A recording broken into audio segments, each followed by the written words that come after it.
હવે આપણે GPSC favourite topic Panchayati Raj વિશે માહિતી મેળવીશું. પંચાયતી રાજ ભાગ 9 243થી લઈને 243O.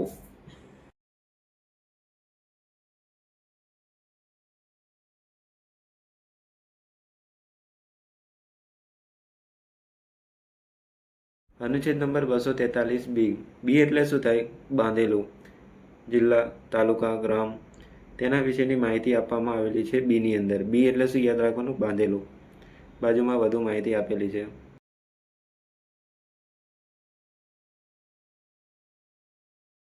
જિલ્લા, તાલુકા, ગામ આ ત્રણેયના સભ્યોની ચૂંટણી પ્રત્યક્ષ રીતે કરવામાં આવે છે, જ્યારે જિલ્લા અને તાલુકાના પ્રમુખની ચૂંટણી પરોક્ષ રીતે કરવામાં આવે છે. પરોક્ષ રીતે એટલે કે જે પણ સભ્યો ચૂંટાશે તે પોતાનામાંથી જ કોઈ એક સભ્યને પ્રમુખ બનાવશે, જ્યારે ગ્રામમાં એવું નથી. એટલે કે એ, બી અને સી ચૂંટણી. 343C ચૂંટણી. અનુચ્છેદ નંબર 243D. ડી ઉપર શું યાદ રાખવાનું? Dream girl. કારણ કે અહીં બેઠકોની અનામત વિશેની વાત કરવામાં આવેલી છે.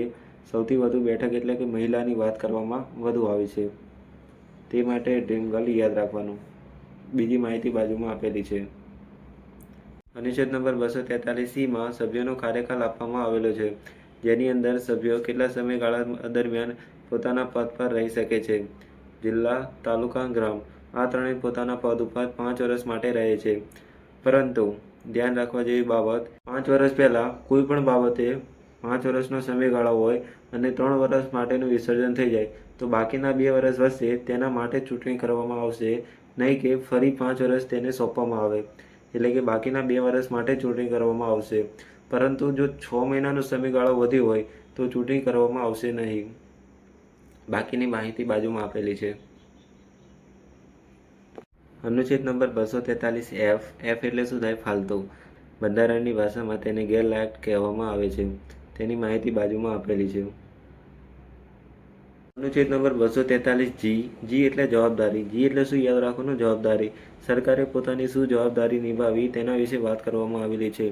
સાથે જ 11મી અનુસૂચિ ઉમેરવામાં આવી હતી. કઈ અનુસૂચિ? 11મી અનુસૂચિ. તેની અંદર કેટલા વિષયો ઉમેરવામાં આવ્યા હતા? 29 વિષયો. 29 વિષયો ઉમેરવામાં આવ્યા હતા અને તે જ વિષયો પર સરકારને કામ કરવાનું. તે વિષયો બાજુમાં આપેલા છે. અનુચ્છેદ નંબર 243H શું યાદ રાખવાનું? કે હું પણ ગ્રામ પંચાયતમાં વેરો ભરું છું. તેની માહિતી બાજુમાં આપેલી છે.